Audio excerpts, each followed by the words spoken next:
there. If you're homeschooling a child who's struggling with reading or just doesn't want to, this video is for you. I'm going to share a bit of our story and some gentle, joy-filled things that really helped my son go from reluctant reader to someone who's starting to enjoy books again. It's nothing magical, nothing high pressure, just real things that worked for us and might help in your home too. So a little backstory.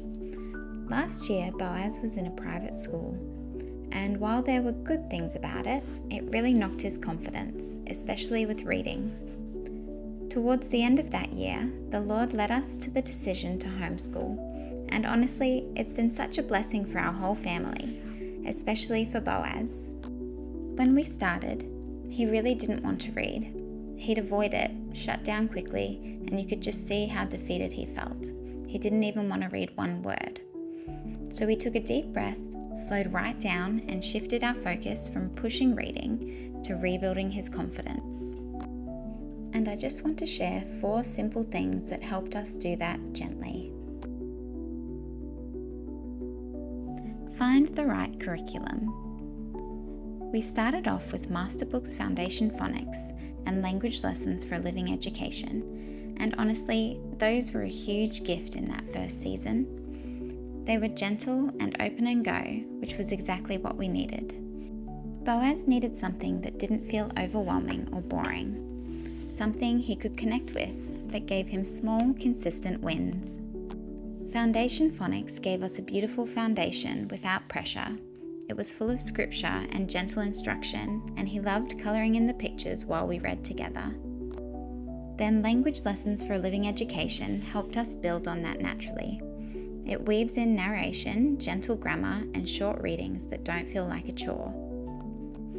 If what you're using right now feels like it's pulling teeth, it might not be your child.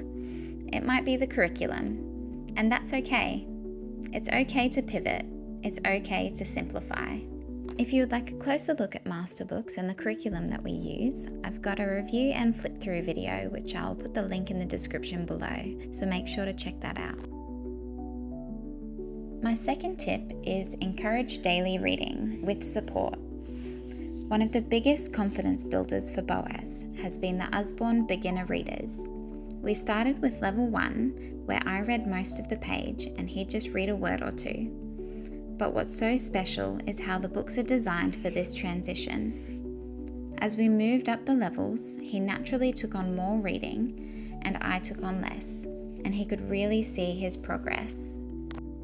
In the evenings, we keep it super simple. He reads a few pages from a reader and we go over a few heart words together. That's it. No big sessions, no tears, just short and sweet. It's that consistent, low-pressure rhythm that builds trust and confidence. Number 3 is celebrate small wins and let them set the pace. Seriously, even if they just read one sentence without frustration, celebrate it. Let them feel like, wow, I can do this. We kept the bar low and the praise high. I started asking Boaz, how many pages do you want to read tonight? Some days it's a page, some days it's 5. And every time I just say, I'm so proud of you. When they set the pace, they stay engaged. And when you celebrate even the tiniest step, you're planting seeds of joy around reading. And finally, number 4 is create a rich reading environment and take the pressure off. We started spending more time at the library, not as a reading lesson, but just to hang out around books. He got to pick what looked fun, even if it was just browsing pictures, and slowly his curiosity grew. I also try to leave books all around the house, even in the toilet. And we listen to audiobooks on the way to the shops or to our playdates. I've tried to integrate reading into our everyday through reading street signs or food labels so that he can see that it's not just something for school, but that it's an everyday thing. Reading isn't something we do to check off a box, it's just part of life now. And when I let go of the pressure and trusted that his love of learning would grow in the right time, it did. So, if your child is struggling with reading, I just want you to know you're not failing. it doesn't mean you've done anything wrong.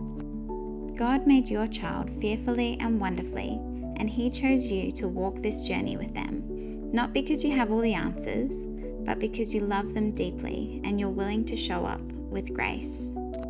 A verse that always comforts me is Isaiah chapter 40 verse 11. It says, "He tends His flocks like a shepherd. He gathers the lambs in His arms and carries them close to His heart. He gently leads those that have young." He's leading you gently. So be kind to yourself. Take a breath, ask for wisdom, and trust that the seeds you're planting now will bear fruit. God will equip you for all that He has called you to do. So have peace in knowing that He's carrying you and your little ones. If this encouraged you or gave you an idea to try with your reluctant reader, I'd love for you to leave a comment below. What's worked in your home? Or where are you feeling stuck? And if you'd like to see more gentle homeschooling encouragement, curriculum flip-throughs, and real-life chats like this, don't forget to like, subscribe, and hit that little bell so you don't miss the next video. You're doing a beautiful job.